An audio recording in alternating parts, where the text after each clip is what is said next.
Hello friends, I'm sitting here this morning listening to the birds singing. It's been rainy here for a few days, actually a few weeks I think, and it's a beautiful sunny day today and the birds are happily singing and it's just such a joyful sound to hear this morning. So I've been working on making some little flowers here, so I thought I would show you what I was doing. I was inspired by Natasha at Treasure Books again, and she was making some of these, she called them wonky book page flowers, I believe. I'll find the video and link it for you. And she just did, she drew wonky shapes on book page with a Sharpie marker, a thick Sharpie marker, and then cut them out and then made them in different sizes and layered them and stuff like that. And they turned out fabulous, but I just thought that's a lot of cutting and I just thought maybe I would do it in a little different way, put my own spin on it. So this is what I came up with. This is just 3 that I did as a sample. So what I did is I just took some book page, and she didn't, I don't think she did all this layering, but you know, you watch something and you get inspired and then you do it your own way. At least that's what I do. So what I did is I just took my watercolors. I have this set of, I can't remember what they're called, Kuretake watercolors. I've had these for quite a few years. They're really vibrant colors, really nice watercolors. So I put them down on the book page, sometimes one color, sometimes 2 colors.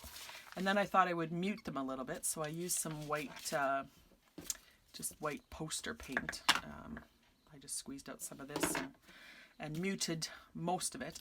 I wish I would have left a little bit more brightness now. So I may do a few more without the white, but I do like how these turned out. And then I use this, I've had this for a long time too, a Folk Art metallic pure gold acrylic paint, but you can get, I mean, any gold paint if you want to use the gold. And I just touched it here and there, and they don't look like much on here, but you just put the paint on like that and then let it dry. And then I have a Cuttlebug. And I have an old Tim Holtz die. This was very popular a few years ago. It's called the Tattered Florals, but you could use a punch, you could hand cut them out like Natasha. You could use any kind of die cutting system or hand cutting system that you'd like. But this is what I had, so this is what I'm going to use. And I'm going to put probably out of frame here. I'm going to put about 5 pages at a time because this is thin paper and it'll easily cut it. So I just lay those onto the die like that and make my sandwich. And I'll run that through.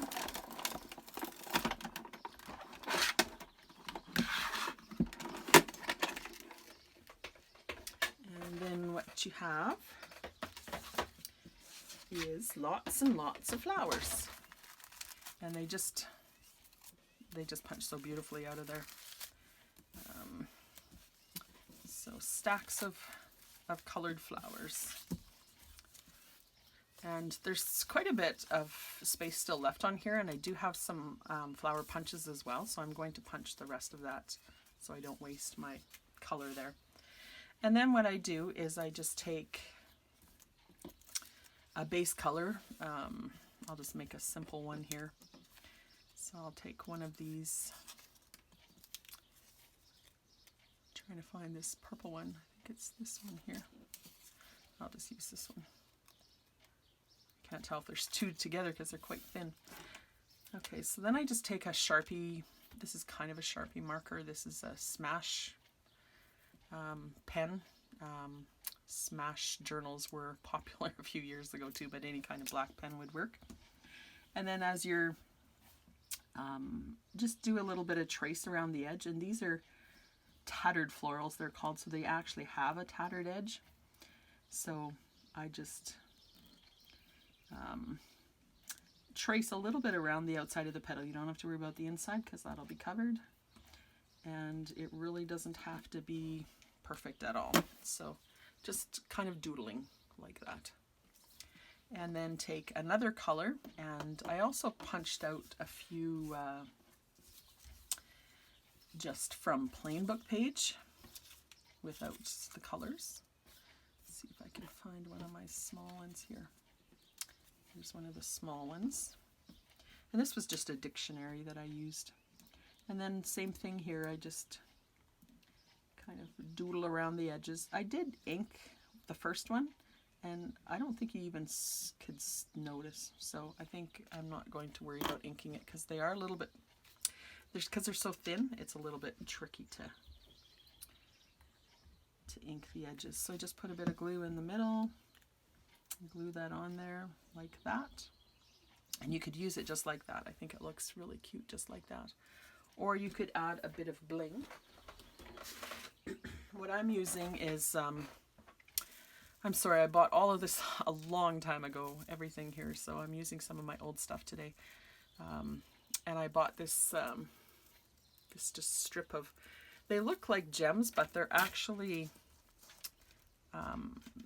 instead of being raised, they're indented. I don't know if the camera would pick that up, but it makes them really, really faceted and shiny.